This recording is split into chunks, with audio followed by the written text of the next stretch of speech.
نبی صلی اللہ علیہ وآلہ وسلم نے ایک ایسی چیز کے بارے میں فرمایا کہ اگر موت کے سوا کسی چیز میں شفا ہوتی تو وہ ثنا ہوتی۔ حضرت اسماء بنت امیس رضی اللہ تعالی عنہما فرماتی ہیں، رسول اللہ صلی اللہ علیہ وآلہ وسلم نے مجھ سے پوچھا، تم کس چیز سے جلاب لیتی ہو؟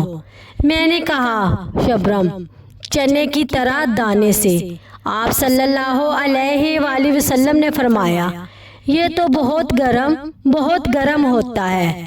انہوں نے کہا، اس کے بعد میں نے ثنا سے جلاب لینا شروع کر دیے۔ آپ صلی اللہ علیہ وآلہ وسلم نے فرمایا، اگر کسی چیز میں موت سے شفا ہوتی تو وہ ثنا ہوتی۔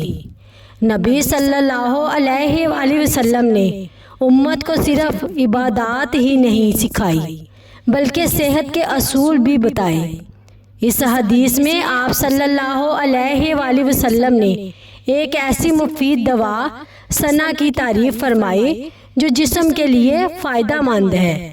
اس سے معلوم ہوتا ہے کہ مسلمانوں کو اپنی صحت کا خیال رکھنا اور بہتر علاج اختیار کرنا چاہیے، جبکہ حقیقی شفا دینے والی ذات صرف اللہ تعالیٰ کی ہے۔